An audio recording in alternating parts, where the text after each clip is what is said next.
Kemudian salawat berangkaikan salam malah senantiasa kita doakan kepada Allah agar senantiasa dicurahkannya kepada junjungan umat Islam sedunia, yakninya Nabi besar Muhammad sallallahu alaihi wasallam, dengan mengucapkan Allahumma salli ala Muhammad wa ala ali Muhammad. Bapak Ibu kaum muslimin kaum muslimat yang dimuliakan oleh Allah Subhanahu wa taala, jadi kajian terakhir kita mengupas tuntas masalah kurban. Jadi sadunya lah kita bahas masalah-masalah yang terkait dengan kurban lah kita tuntaskan. Kemudian tentang fikih pelaksanaannya lah kita sampaikan. Ada ciri yang harus kita ingatkan balik Bapak Ibu. Jadi beberapa waktu yang lalu, 2 hari yang lalu, ambo diundang untuk walimah anak jamaah. Jadi ada anak salah seorang jamaah kita menikah.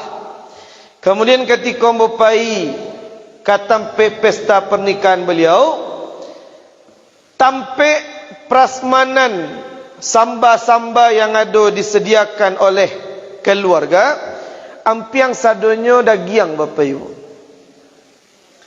Dagiang sadonyo kita lihat. Palingan gula yang itu saja. Salabiahnya dagiang. Kemudian selesai foto-foto, kemudian ambo mota-mota je beliau, ambo bergarah. Bu, kok mentang-mentang orang selesai kurban, kemudian daging banyak dapat, kemudian dijadikan sebagai untuk makanan pernikahan. Kemudian beliau menyampaikan Bapak Ibu,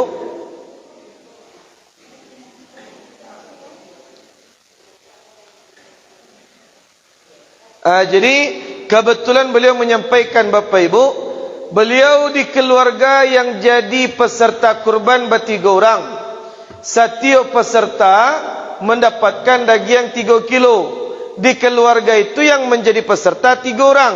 3 kali 3 kilo berapa kilo Bapak Ibu? 9 kilo. Total 9 kilo daging sebagai peserta.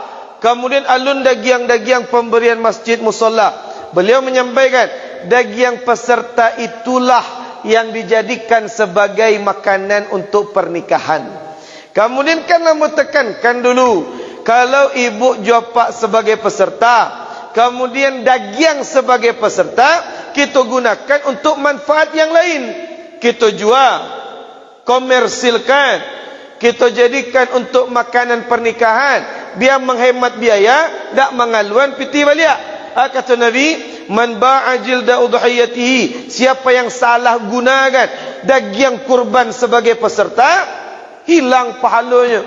Jadi kalau ada di antara ibu jopak, daging awak jadikan untuk acara pribadi pernikahan anak awak dari daging kurban, sah tak apa, cuman pahala kurban kita hilang seketika.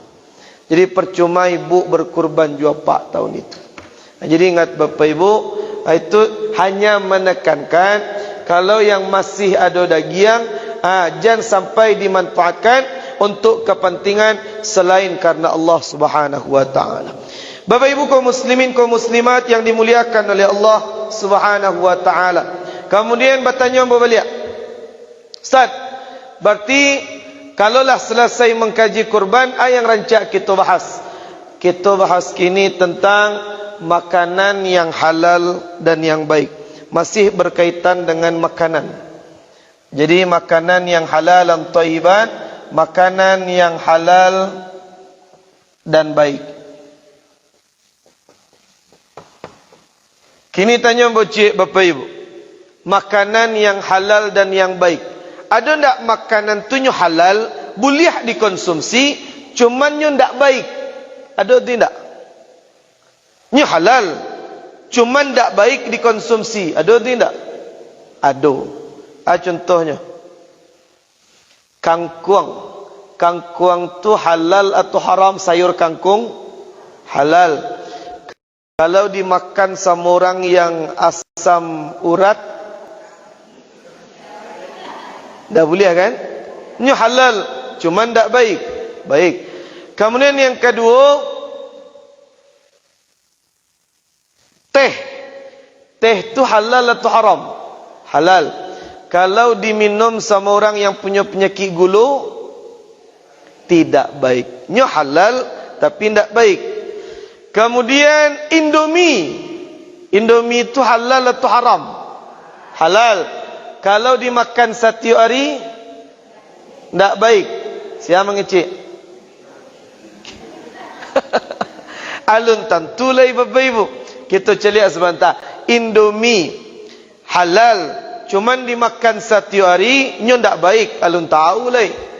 Memang iyo Bapak Ibu. Ada jamaah ambo di belakang balok, beliau meninggal. Ambo yang mengisi takziah di sini.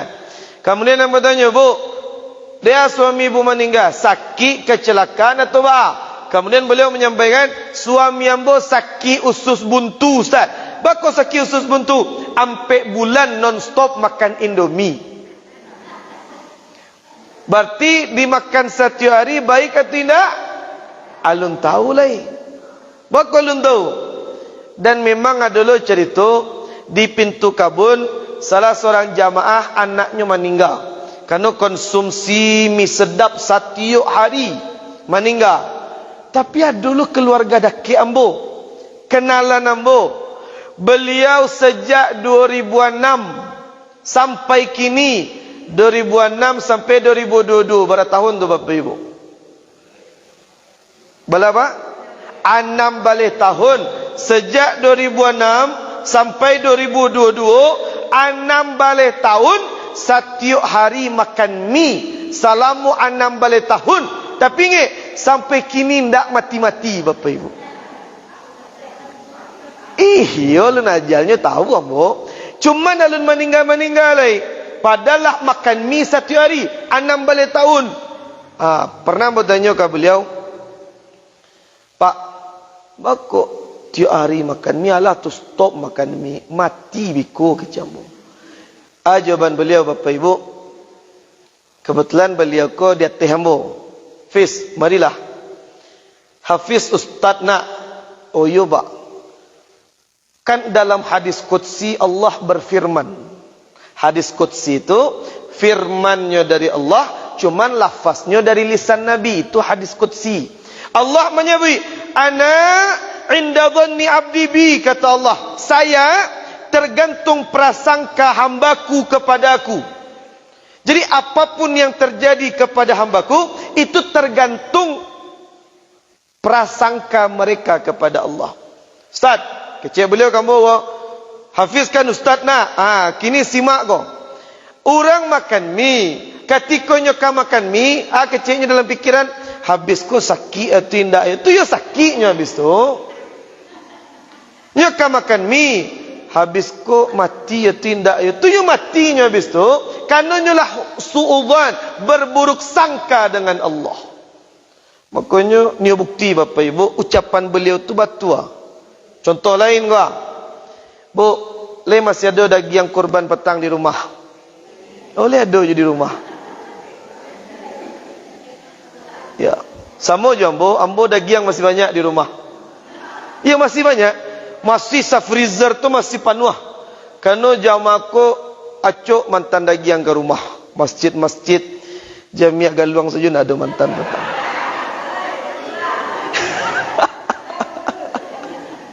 Nanya lah banyak. Kadang sampai 8 kulkas semua mau tolak tu. Agiah ke yang lain, nambulah banyak. Jadi kini saya tanya ke ibu jawab, namu anda ibu jawab 1 bulan non-stop makan daging, namu anda? Bakon nak namu? Ya?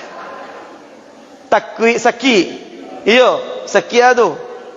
Tensi naik. Kalau tensi naik, because stroke. Kan itu.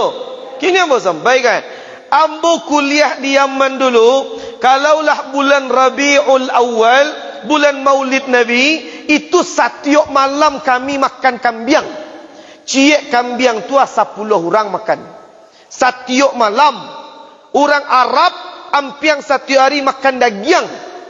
Tanyalah ke orang Arab, pernah tak ada di antara mereka yang stroke, tensi naik, darah tinggi? Tak ada.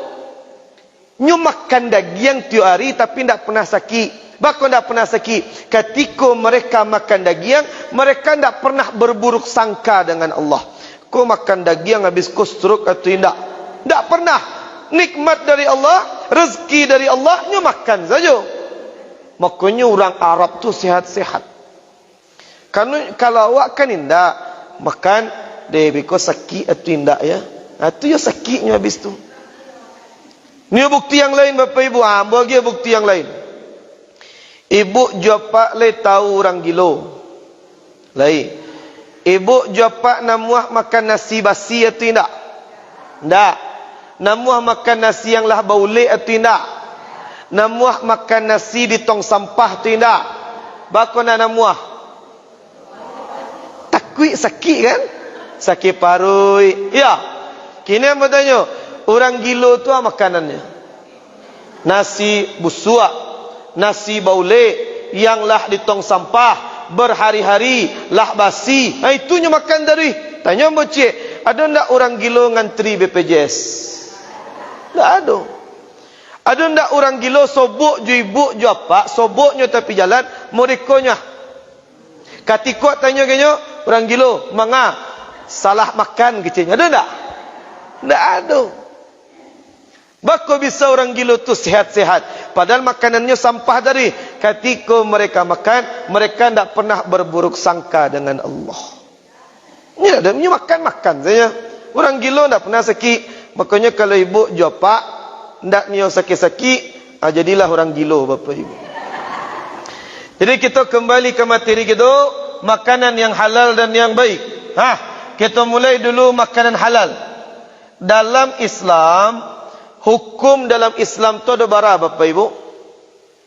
Hukum dalam Islam ada berapa? 5. Ada namanya, makanya dalam Islam itu namanya panca hukum. Panca itu artinya berapa? 5. Jadi hukum tu ada 5. Jadi yang pertama wajib. Yang kedua sunnah. Yang ketiga mubah. Yang keempat makruh. Yang kelima haram. Makanya ibu jawab cari ke papan sebentar. Jadi hukum dalam Islam ada 5. Wajib, sunnah, mubah, makruh, haram. Itu yang namanya panca hukum dalam Islam. Kini yang bertanya ke ibu jawab, makanan yang wajib, contoh minum ubik. Ubik tu kan wajib kerana bisa menyembuhkan awak. Kalau makanan tu wajib dimakan, otomatisnya halal atau haram? Ya pasti halal kerana wajib. Jadi wajib halal. Kemudian contoh makanan minuman yang sunnah. Contohnya makan kurma, minum air zam-zam, sunnah atau tidak? Sunnah. Kalau sunnah halal atau haram? Halal. 2. Yang ketiga mubah. Contoh mubah kau. Kaunya air putih. Minum air putih kau mubah. Artinya boleh. Yang nyo minum-minum, yang tak nyo minum, you nak usah minum. Tak ada kewajiban di sini. Setiap mubah boleh, itu halal atau haram? Halal. Kerana boleh dilakukan, pasti halal. Yang keempat makruh. Makruh kau lebih baik ditinggalkan. Contoh makanan yang makruh. Lah tebak saya mau pasti jengkol. Jengkol ya. Jengkol tu makruh. Kalau makruh tu halal atau haram? Makan jengkol halal atau haram? Halal. Ada kalanya jengkol itu haram. Ada kalanya Bapak. Bila jengkol tu haram Ustaz? Mereka beko malam, ibu jawab ketika beko malam, kita kan makan malam. Ketika makan malam, samba kebetulan jengkol. Jadi malam beko selesai salat Isya, kita makan jengkol sapiriang. Iyo kan di piring tu ada nasi. Kita makan jengkol banyak. Kemudian ketika matungan tuak lupa gosok gigi, langsung lalu. Kemudian besok ketika jago subuh, orang lah azan, talambik jago langsung pergi kamu saji. Solat subuh berjamaah, lupa gosok gigi. Kemudian ketika solat subuh berjamaah, Allahu Akbar. Ketika imam membaca waladdallin, Amin. Nafasnya mengganggu orang sebelah kanannya, mengganggu orang sebelah kiri, bukan halal tibanya tapi haram baduso orang yang solat mod itu. Ada dalilnya Ustaz, hadis sahih Nabi mengatakan, la taqrabus solah, jangan kira-kira kamu saji, jangan berjamaah solat ke masjid kalau kalian makan bawang, kata Nabi. Kau makan bawang Ustaz, baku nak makan jengkol. Di zaman Nabi jengkol tak ada. Nah, baku bawang. Orang Arab itu kalau bawang tu kan ibu masak bawang, kan bawang tu digoreng. Kalau di Arab tidak, bawang tu you dimakan bulik-bulik, dipotong-potong, itu banyak dimakan. Jadi kalau mului bau bawang, itu tidak lama mengganggu yang lain. Makanya kalau misalkan waktu kuliah dulu, pergi ke pasar, membeli buku, membeli apa, belanjolah. Kemudian ketika solat di pasar, banyak orang-orang Arab yang makan-makan bawang, itu tagadua wadu. Makanya Nabi mengatakan, jangan kamu saji kalau makan bawang kalian, kata Nabi. Bersihan gigi bersiwak. Kalau kini gosok gigi. Kalau kini jengkol. Makanya gosok gigi pakai permen. Jangan sampai menggaduh orang solat. Ikun dah ketika sujud lajalenyo makan bawang, makan jengkol, makan patai. Ketikanya sujud kuat sampai sujud. Ketikanya membaca subhana rabbiyal subhana rabbiyal. Nyujalihan bana hapadehnya. Orang di sebelah kanai haram baduso Bapak Ibu. Tidak ada yang lain badusonya. Kalau makan, makanya ambo sampai kini, ambo dakwah kolah 3 tahun. Tak pernah ambo makan jengkol Bapak Ibu. Padahal ambo suka jengkol, tapi tak pernah ambo makan. Karena ambo magak jamaah. Kadang selesai kajian kan, biko jamaah ko mandake nyo kawak. Nyo kabatanyo ko kapalo ambo. Aku kapalo inyo. Inyo batanyo kawak mo diba? Tanyo ambo cik ustaz. Nah mungkin Pak Modiko tanya tu Pak. Nah mungkin kan? Makanya jangan sampai tagaduh orang. Kadang dulu jamaah ko nyala habis makan jengkol gua. Kan nafas jengkol tu tercium jawab. Nyo makan jengkol. Batanyo nyo kawak. Ko kapal wak gua. Tanyo cik ustaz. Baunya lah padih gua. Nah mungkin wak nanya tu Pak. Jadi jangan menggaduh orang. Kalau makan jengkol makanlah halal. Tapi gosok gigi, makan permen habis itu. Jadi yang keempat makruh. Setiap yang makruh ko halal atau haram? Iya pasti halal. Sedangkan yang terakhir haram. Kalau nya haram, ya hukumnya jalai haram. Bayangkan Bapak Ibu. Yang halal ampe, cie, 2, 3, ampe. Ada ampe yang halal. Maka cie yang haram ko yang kita makan. Yang halal banyak disediakan Allah. Ampe yang halal. Cie yang haram ko taruh yang kita konsumsi. Jadi ingat Bapak Ibu. Kini yang mau sampaikan. Pentingnya mengkonsumsi makanan yang halal. Ustaz. Kalau yang haram tu contoh makanannya. Itu yang kita bahas tuntas kini. Agak panjang seketik.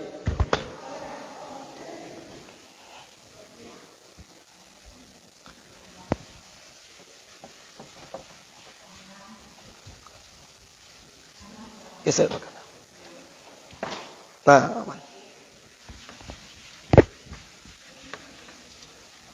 Nah, kini kita lihat Bapak Ibu. Kau agak panjang seketik, cuman penting. Makanan yang haram itu, makanan yang haram ada empat. Yang pertama, haram karena zatnya. Bekon mau contohkan satu-satu. Haram karena zatnya. Yang kedua, haram karena cara mengolahnya.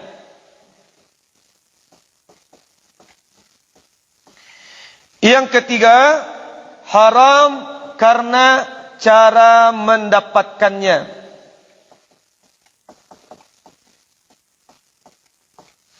Yang terakhir, yang keempat, haram karena tujuan dari pembuatannya. Ambo jelaskan satu-satu Bapak Ibu. Jadi yang pertama, haram karena zatnya. Yang kedua, haram karena cara mengolahnya. Yang ketiga, haram karena cara mendapatkannya. Yang keempat, haram karena tujuan dari pembuatannya. Contoh, kita mulai dari yang pertama, haram karena zatnya. Contohnya Bapak Ibu, ini haram kita konsumsi karena zatnya. Contohnya, anjing, babi, itu haram karena zatnya. Ingin anjing, babi diolah sehigienis apapun, ingin disembelih dengan bismillah, hukumnya tetap haram atau tidak?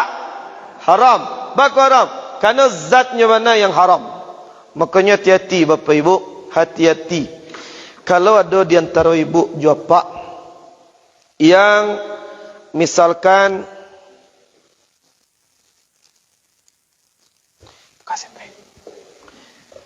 jadi kalau ada di antara ibu jual pak punya keluarga kamanakan anak adik, kemudian beliau rutin maaf cakap setiap sore tu mairi anjing Bapak Ibu. Kemudian pai baburu. Ketika nyoba onda, nyoba anjingnya. Di mana letak anjingnya? Kan di kakinya tu. Kadang ada yang nyepagui, ada yang nyeletak di pahonya. Kini ambo sampaikan Bapak Ibu, ambo ndak membahas hukum baburu babi jomairi anjing, indak. Ambo ndak bahas itu.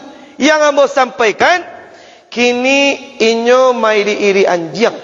Kemudian anjing tu nyo letak di ondanya, di muka kakinya, celananya, kulitnya. Kira-kira kanai jo jilatan anjing atau tidak? Yakin ambo pasti kanai. Ikut di mukanya anjingnya, aku kakinya jo celananya, pasti kanai jilatan. Tu balik Ustaz, ketika pakaiannya, kulitnya, kakinya kanai jilatan anjing, kata Nabi, siapa di antara kalian yang punya ina, bejana, ember kalian dijilati oleh anjing, kata Nabi, faghsilu bisab'i ghaslat, cucilah dengan 7 cucian, ihdahun nabi turab, salah satunya dengan tanah, dengan debu. 6 juaya cie sama tanah. Ingin pakaian yang kanai jilatan anjing, kita cuci di mesin cuci dengan air sebanyak apapun, dengan deterjen sebanyak apapun, sehigienis apapun, kalau tanpa tanah tidak akan pernah suci. Jujur saja Bapak Ibu, jujur saja. Kira-kira kalau orang yang pakaiannya painya mairi anjing, baburu babi, kanai kulitnya, kanai celananya, kira-kira ketika beliau mencuci, ada ndak nyo pakai tanah? Ada ndak? Pakai sabun kan? Ndak ada pakai tanah. Nio sabun sebanyak masjid ko ndak kan suci. Harus pakai tanah. Percuma nyo solat umurnya lah berpuluh-puluhan tahun, setiuknya solat rajin, tapi pakaiannya ndak suci. Sedangkan syurutus sihatis salah, salah satu syarat sah salat bersih dari hadas dan najis. Apalagi jilatan anjing, bagian babi, itu merupakan najis mughalladhah. Kalau kanai pakai nawa, indak dibasuh je tanah, tidak akan pernah suci. Jadi ingat Bapak Ibu, anjing dan babi haram dikonsumsi karena zatnya tu bana yang haram. Satu. Yang kedua, haram karena cara mengolahnya. Kuah contohnya ke Ustaz. Allah menyebut, wa ma uhilla bihi li ghairillah. Setiap binatang yang disembelih tidak dengan nama Allah, asbaha maitah, hukumnya berubah menjadi bangkai. Contoh, Bu, Pak, tanya Mbak Cik, ada ndak ibu jual Pak makan di KFC?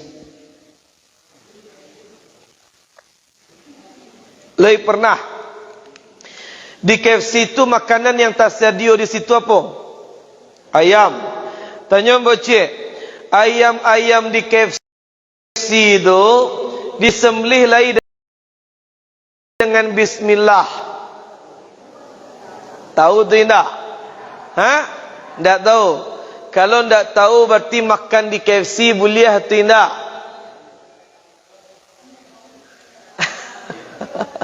Boleh atau tidak? Makan di KFC boleh atau tidak? Ha? Boleh. Siang cik. Awak. Kini mau sampaikan. Ustaz, kita kan tak tahu ayam-ayam di KFC itu disembelih dengan bismillah atau tidak. Boleh tak kita makan di KFC? Dalam kaedah fikih ada istilah, segala sesuatu yang kita tidak tahu dan tidak mungkin tahu, tidak dijatuhi hukumannya kawak. Tak mungkin, kita tak akan pernah bisa tahu. Mereka mungkin ibu jawab pergi ke KFC, ketikalah sampai giliran awak, kecik kostumernya, selamat siang Bapak Ibu, mau pesan apa? Kemudian kita jawab, tunggu dulu, kau ayam-ayam boleh ke bismillah kau. Mereka mungkin begitu. Tak mungkin. Jadi tak mungkin kita tahu, maka makan di KFC hukumnya boleh. Sama je makan di rumah makan. Di rumah makan tu kan banyak ayam. Ya boleh kita makan di situ. Kita kan tak tahu ayamnya disembelih dengan bismillah atau tidak. Yang penting makan di sinan hukumnya boleh, tak ada masalah. Nah, jadi ingat Bapak Ibu, kecuali pengalaman ambo ko. Ambo sebelum berangkat kuliah ke Yaman, ambo kuliah dulu di Jakarta 2 semester menjelang berangkat kuliah ke Yaman. Ketika ambo kuliah di Jakarta di UIN Syarif Hidayatullah Fakultas Dirasat Islamiyah. Jadi ketika semester 2 ikut lomba debat bahasa Arab tingkat Jakarta, dapat juara 1. Kemudian selesai lomba debat bahasa Arab, ikut seleksi, lulus mewakili Jakarta, pergi ke UIN Sumatera Utara, lomba debat bahasa Arab tingkat nasional. Selesai kami lomba, kami berlima waktu itu. Ambo dari Sumbar, Ampe ada dari Aceh, dari Banjarmasin, Lombok ada dari Sulawesi, dari Palu. Kemudian kami berlima pergi cari makan di pusat kota Medan, Jalan Sisinga Maharaja. Ketika Sobo Ampera, rumah makan biasa, masuk kami ke dalam, parik lalapak. Rami orang makan di sini. Kemudian nama pergi ke WC pipis.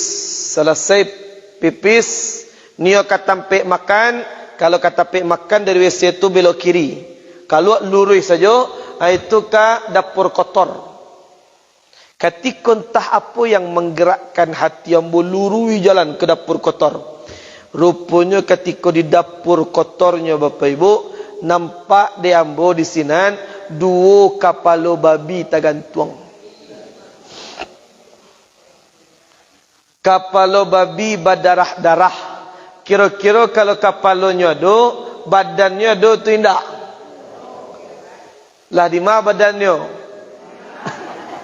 Allah dimasak, Allah digulai, Allah dicancang. Kemudian ketika nampak babi, rasa katangga jantung Bapak Ibu. Astagfirullah, babi. Berdarah-darah lu nampak le, ususnya nampak. Kemudian payah buat sampai kawan yang berampik lama nunggu tadi, dah mungkin nak sampaikan, "Hei, babi!" Nak mungkin. Tadang aja orang sadonya. Ambo sampaikan lambe-lambe je bahasa Arab. Akhi, ra'aitul khinzir fil matbakh. Ambo caliak babi di dapur. Kemudian kecik kawan ambo yang dari Lombok, dia tak kaji kau. Babi kecik beliau. Orang mencela kami sadonya Bapak Ibu, langsung lari pontang pantiang. Kami tinggalkan rumah makan tu, kerana nampak babi, tak mungkin makan di sini. Kau misalkan kau, kami kan tak jadi makan di situ.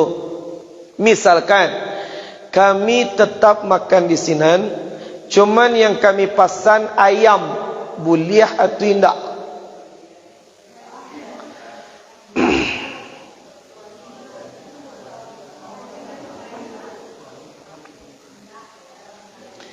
Kau misalkan kami tetap makan di sini, de parui lalapa, walaupun nampak babi, cuman yang kami pesan ayam, boleh atau tidak? Bu, Pak, tidak boleh makan di situ. Bagus tidak boleh. Itu bukan masalah bismillah atau tidak. Yang jadi masalah adalah kuali, piring, sendok yang digunakan untuk makan ayam pasti juga digunakan untuk babi. Haram hukumnya. Jadi ingat Bapak Ibu, tapi kalau rumah makan di Sumatera Barat yang punya orang Islam, karyawannya orang Islam, tidak mungkin ada babi di sini. Ya boleh kita makan di situ. Nyo baca bismillah atau tidak, itu haknya. Yang penting awak boleh makan, karena kita tidak tahu dan tidak ada babi di sini. Itunya. Jadi atau modeko tanya bos sebentar ke ibu-ibu, ada ndak ibu-ibu pergi ke pasar membeli ayam? Lain. Yang pergi membeli ayam ke pasar ibu atau apa? Ibu. Yang menyapu rumah ibu atau apa? Ibu. Mencuci piring ibu atau apa? Menjamu pakaian ibu atau apa? Jadi keraju apa kau apa kau? Oh, ciri piti. Aku salah Bapak Ibu. Salah. Sawananya kalau sawananya mau digua. Karena Rasulullah sallallahu alaihi wasallam, Nabi Muhammad itu yakni saudarahu, beliau yang menyapu rumah membantu istri. Wa yaghsilu thawbahu, beliau yang mencuci pakaian. Wa yamshi li hajati ahli, beliau yang pergi ke pasar untuk membeli bahan makanan. Ustaz mengecek dan pandai. Ustaz lai pergi ke pasar. Ampe tahun ambo nikah di istri ambo, tak pernah istri ambo sekalipun pergi ke pasar. Ambo yang pergi Bapak Ibu. Tapi kan kerja suami mencari piti. Ambo bukan sombong Bapak Ibu. Paling banyak di Bukit Tinggi Agam jadual kajian ambo. Pagi, siang, sore, malam ambo. Itu tidak menghalangi ambo pergi ke pasar.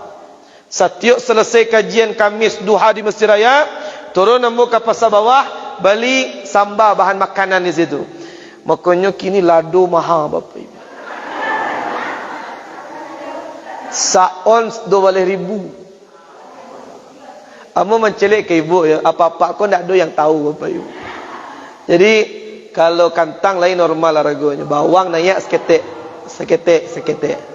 Jadi tahu ambo tu. Dan memang ustaz-ustaz tu ambo caliak ya. Ustaz-ustaz tu banyak yang ke pasar. Ustaz Hidayatullah pernah nampak jombo ke pasar tu. Jadi biasa saja suami membantu istri, tapi biko jangan ibu pulang ke rumah sobok je suami, bang ke pasar. Jangan mau itu. Berangnya biko. Jadi bayu iyo saya lah, bayu iyo saya. Nah, balik kita ke kajian sebentar. Balik. Jadi ibu kan membeli ayam ke pasar. Ketika ibu membeli ayam, tanya bocik, ada ndak tukang dabiah ayam do yang punya ayam yang menggalih? Ada ndak ketikanya menyembelih ayamnya baca bismillah? Lah itu ndak? Dari mana ibu tahu? Mulutnya. Ya, ketikanya menyembelih nyembelih. Ada mulutnya bergerak. Lain. Kalau mulutnya bergerak, kira-kira ayamnya baca bismillah. Alun tahu lain. Bisa jadi yang baca panca ibu golai gitu. Ya, kalau mulutnya bergerak itu pasti yang baca bismillah. Tapi ingat, indak sado tukang dabiah ko mulutnya bergerak. Kalau ibu jopak membeli ayam, berkewajiban kita pastikan ayam yang disembelih di muka awak harus kita pastikan disembelih dengan bismillah. Kanunya motong di muka awak. Kecuali kalau ibu jopak membeli ayam, kan ada talam piring gadang di atas keranjang tu mah. Ada ayam-ayam yang lah dipotong, yang lah dibuang kulit bulunya, itu kita beli nak. Kanunya disembelih di belakang awak. Tapi kalau disembelih di hadapan awak, pastikan itu disembelih dengan bismillah. Tu baca caranya Ustaz. Cara ambo mau digua. Ketika awal nikah dulu, dibok ju isteri ke pasar. Kau tampik kita beli ayam jo mama. Jadi, bisu ambo pergi kasinan. Dah, beli ayam kau je dah. Yang P5 atau 50 lah kecil. Ya kan dia model tu ya. Yang 50 yang kadang tu lah. Jadi, nyambi ayam. Ketika nyo sembelih ayam di muka ambo, capek ambo sampaikan. Dah, pakai bismillah ya dah. Oh jadi bang kecilnya. Bismillah. Sembelih. Minggu besok pai lombo kasinan balik. Kalau kita beli ayam tampaknya langganan atau bertukar-tukar. Pasti langganan. Tak akan ada yang bertukar-tukar Bapak Ibu. Jadi ketika minggu besok kasinan lombo balik. Dah beli ayam kau dah. Jadi bang nyambi ayam. Sebelumnya sembelih ambo ingin balik. Dah. Tolong pakai bismillah di. Jadi bang. Bismillah. Sembelih. Minggu ketiga. Rupanya tahunya kalau ambo ustaz. Karena waktu itu ambo khutbah di Masjid Raya Pasateh. Beliau solat Jumat di Sinan. Kemudian dari jauh saja ambo ketika kamam bali ayam tampaknya. Dari jauh saja ambo ganya panggil. Ustaz. Ayam ustaz. Kecilnya. Ambo jawab indah. Ambo manusia kecil ambo. Alah nyimbau. Ustaz ayam ustaz. Kecilnya. Jadi, oh iya dah.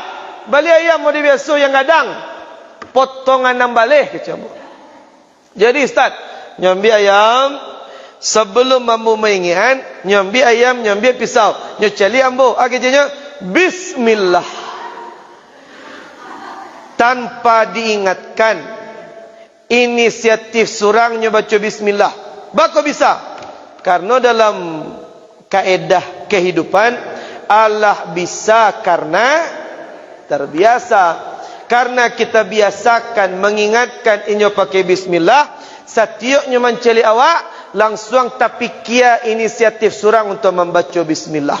Dan kalau ibu membeli ayam ke pasar, ibu ingin inyo pakai bismillah. Kemudian setiap menyembelih ayamnya pakai bismillah, bukan cuma ibu, tapi jo siapapun nyo manju ayam tetapnya baca bismillah, maka pahalanya tetap mengalir ke ibu yang mengingat. Ustaz, kira-kiranya berang atau tidak? Malunya ke berang Bapak Ibu. Awak langganan ini mah. Kalau berangnya, payu awak tempelai. Tak mungkin dia berang. Tapi ingat, senyum. Dek, baca bismillah deh. Jadi Ibu, jangan ang baca bismillah dah. Itu berangnya Bapak Ibu. Nah, jadi, itu yang kedua, haram karena cara mengolahnya. Kalau tidak dengan bismillah, asbaha maitah, hukumnya menjadi bangkai. Bangkai itu najis. Najis itu haram dimakan. 2. Yang ketiga, haram karena cara mendapatkannya. Contoh, kalau ayam itu halal atau haram? Halal. Kalau ayam tetangga? Haram. Kalau nyogiah? Jadi ayam itu kan halal. Tapi kalau kita dapatkan dengan cara mencuri, haram. Walaupun zatnya halal, walaupun kita sembelih dengan bismillah, tapi kalau cara mendapatkannya haram, ya tetap haram. Maka hati-hati Bapak Ibu mau sampaikan satu hal. Ayyuma lahmin nabata min haram, fannaru awla bihi, kata Nabi. Setiap daging dalam tubuh awak, setiap setetes darah yang mengalir dalam tubuh awak yang berasal dari harta, dari makanan, dari sesuatu yang haram, fannaru aula bihi, maka neraka lebih pantas baginya, kata Nabi. Ada setetes darah awak berasal dari makanan, sesuatu atau harta yang haram, maka neraka tampik kembali kita biswa. Makanya jangan pernah menyentuh yang haram Bapak Ibu. Ambo ada kisah seketik. Ada ulama Bapak Ibu. Ambo lupa nama ulama. Aku lupa. Cuma ada ulama. Beliau itu luar biasa. Imam Syafi'i. Le kenal je Imam Syafi'i? Kenal nama. Mudah-mudahan Allah pertemukan kita dengan beliau besok dalam sarugo. Imam Syafi'i itu cerdasnya Masya Allah Bapak Ibu. Umur 7 tahun nyolah hafal Quran 30 juz. Umur 10 tahun nyolah hafal kitab Al-Muwatta karangan Imam Malik. Umur 15 tahun inyolah menjadi mufti, ketua kalau bahasa di Indonesianya ketua MUI di Makkah dan Madinah. Cerdas. Kalau Imam Syafi'i kau baraja, maka setiap kalimat yang disampaikan guru beliau, ciek disampaikan, sekalinya dengar sampai mati tidak akan lupa-lupa Bapak Ibu. Saking cerdasnya beliau. Tapi kecerdasan beliau bukan wahbi, bukan anugerah saja, dah. Melalui hasil perjuangan ibunda beliau yang luar biasa. Ambo baca Bapak Ibu, Imam Syafi'i waktunya kita usia 5 tahun, Imam Syafi'i ko ayahnya meninggal. Kemudian beliau dibesarkan oleh ibundanya. Miskin, tapi karena ibunya seorang muti'ah, wanita yang sangat taat, bertakwa dan takut kepada Allah. Jadi pernah Imam Syafi'i kecil umur 5 tahun, nyo lari-lari di masjid. Kemudian ketika nyoba lari-lari, parit lapar ko, makanan dah ada, piti amaknya dah ada. Kemudian ketika Imam Syafi'i kecil berlari-lari di masjid, nampaknya di sinana, di pojokan masjid, nampak deknya sepotong roti. Parit dek lapar, pitih ndak ada nampak roti, orang ndak ada yang punya. Nyambiak roti tadi, makan. Kemudian ibunda Imam Syafi'i sedang mencari anaknya. Ketika dicaliak, ya Muhammad, namanya kan Muhammad bin Idris Asy-Syafi'i. Ya Muhammad, ta'al, kemari. Dipanggil jamaknya. Kemudian kata Imam Syafi'i mendekat, mulutnya sedang mengunyah makanan. Bertanya maknya, "Mada ta'kul ya bunai?" Ayang kau makan. Kemudian kecil beliau, "Ambo sedang makan roti." "Liman? Roti sia yang punya?" Kemudian Imam Syafi'i mengatakan, "Wallahi la adri." Ambo tak tahu. Dek terletak di ujung, pari ambo lapar, ambo makan. Kata Imam Syafi'i kecil ke? Kemudian dek tak tahu roti itu punya sia. Takwi amaknya anaknya kau memakan yang haram. Nyambiaknya telunjuk amaknya ke? Kecamanya, "Iftah fammak." Buka mulut engkau. Nyomasuan telunjuknya korek-korek tenggorokan Bapak Ibu. Sampai Imam Syafi'i memuntahkan makanan itu. Bako dimuntahkan. Takwiknya anaknya memakan harta haram. Gara-gara tidak ada yang haram yang masuk, yang halal yang masuk. Itu yang menyebabkan Imam Syafi'i itu cerdasnya luar biasa. Makanya bisa jadi Bapak Ibu, anak awak tangka, pahlawan, pacarui, kemudian tak nio diajak solat, utaknya payah menangkap pelajaran. Bisa jadi karena ada harta haram yang kita suapkan. Jadi ingat Bapak Ibu, jangan makan yang haram. Ittaqullah, bertakwa kita ke Allah, jangan tergoda dengan makanan yang haram seperti apa-apa.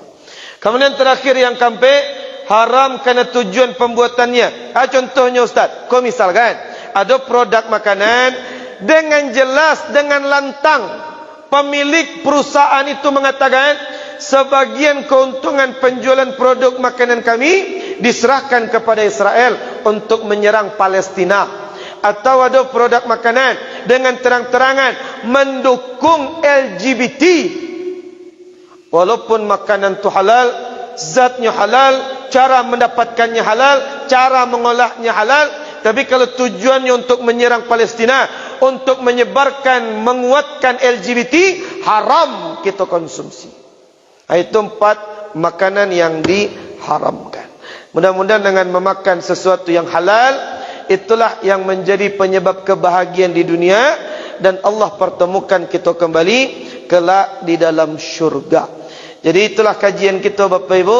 InsyaAllah bulan depan kita lanjut balik ke fikih kita. Sebelum kita tutui, ada pertanyaan Bapak Ibu?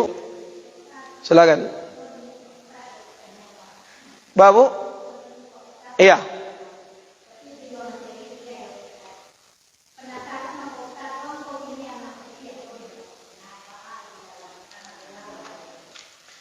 anak padusi baku ada yang tak basunai. Anak padusi itu nyo disunai atau nyo tak, silahkan. Cuman pertanyaannya baku anak laki-laki yang basunai. Ambo kali koko pembahasannya agak sensitif sakit, tapi jangan ada malu-malu di siko. Harus ambo jalan. Modekonya. Jadi baca do mengiciknya. Jadi tentang kemaluan kan. Ini Allah. Man istaha fi talabi ilmil fiqh dhalla fi sairi hayatih, kata ulama. Siapa yang malu mengkaji fikih sasek sepanjang hidup. Risiko nikah sadonya Bapak Ibu. Andre alun. Ayolah, ambo jalian ambo jalian.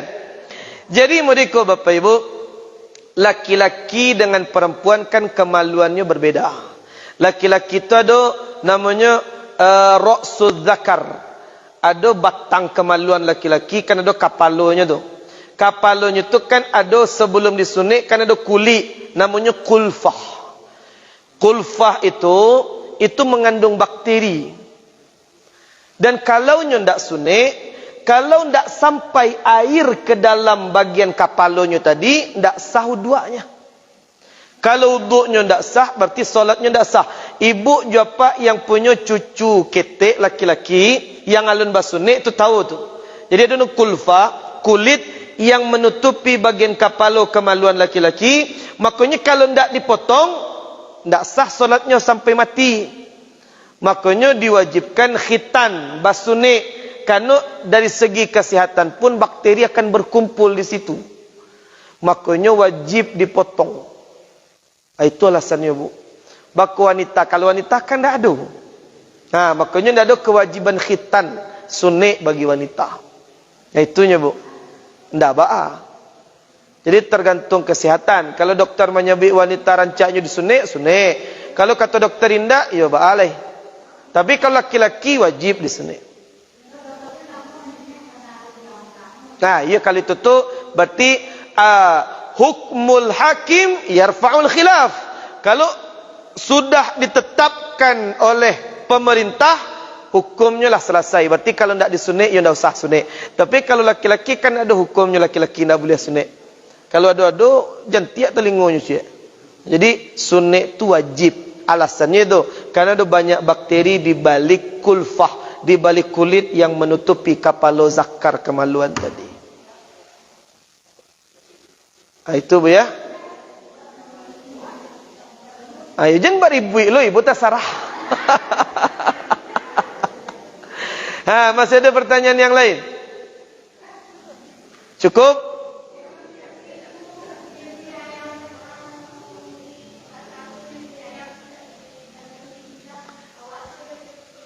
Rancak ibu ingean. Tetap ibu ingean. Tugas kita kan mengingatnya. Qad ballaghtu Allahumma fashhad, ya Allah, ambolah menyampaikan. Eksekusinya itu terserah inyo lah. Itu ya. Kalau ibu ragu, balik saya yang lah sudah dipotong. Itu ndak apa, karena nyo dipotong di belakang ibu. Tapi kalau nyo dipotong di muka ibu, ingin saja, ambo kanlah mencuba, ndak ada nyo berang. Nyo suku langganannya mah. Ndak apa. Masih ada pertanyaan yang lain? Cukup? Itulah kajian kita Bapak Ibu. Subhanakallahumma bihamdika asyhadu an la ilaha illa anta wastaghfiruka wa natubu ilaik. Wassalamu alaikum warahmatullahi wabarakatuh.